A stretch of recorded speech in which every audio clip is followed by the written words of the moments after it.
Hi friends. Ramapuram అనే ఊర్లో ఒక పెద్ద భూస్వామి ఉన్నారు. ఆయనకి ఎన్నో ఎకరాల పొలాలున్నాయి. అష్టైశ్వర్యాలు ఉన్నాయి. అయితే ఆయనకి సంతానం లేదు. ఒకరోజు ఆయన భార్య ఆయనతో అన్నది, "ఏవండీ, ఒక మంచి పిల్లాడిని తెచ్చుకొని పెంచుకుందామని." ఆయన చాలా సంతోషంగా సరే అన్నాడు. వీళ్ళిద్దరూ కలిసి ఒకరోజు వారి ఊరికి దగ్గరలో ఉన్న ఒక అనాథ పిల్లల గురుకుల ఆశ్రమానికి వెళ్ళారు.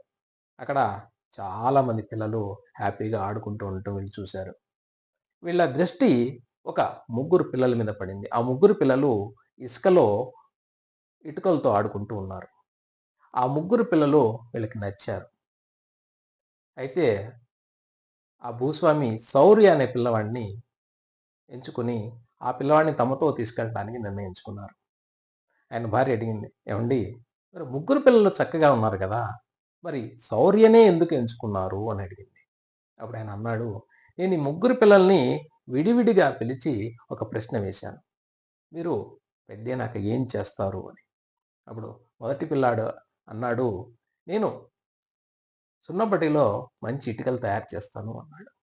ఇక రెండో పిల్లాడు అన్నాడు, "ఇటుకలతో మంచి గోడ కడతాను" అన్నాడు. ఇక శౌర్య, "ఇటుకలతో పెద్ద కోట కడతాను" అన్నాడు. నాకది బాగా నచ్చింది. అందుకే నేను శౌర్యని నిర్ణయించుకున్నాను తీసుకెళ్దామని. ఎవరైతే గొప్ప కలలు కంటారో, గొప్ప ఆశయాలతో ఉంటారో, గొప్ప లక్ష్యాలతో ఉంటారో, వాళ్ళే జీవితంలో గూడా గొప్ప స్థాయికి ఎదుగుతారు, గొప్పవాళ్ళవుతారు. అందుకనే నేను శౌర్యని ఎంచుకున్నాను అని చెప్తాడు. ఆ విధంగా శౌర్యని తమ ఇంటికి తీసుకెళ్తారు. సో ఫ్రెండ్స్, మనం ఎప్పుడైతే జీవితంలో మంచి ఆశయాల్ని, గొప్ప లక్ష్యాల్ని పెట్టుకుంటామో, ఖచ్చితంగా మనకి ఆ భగవంతుడు కూడా దారి చూపిస్తాడు. అవకాశాలు కూడా అలాగే వస్తాయి. సో ఫ్రెండ్స్, మీరు కూడా గొప్ప లక్ష్యాల్ని పెట్టుకోండి. ఆ విధంగా ముందుకు ఎదగండి, వెళ్ళండి, సాధించండి. All the best. జై హింద్.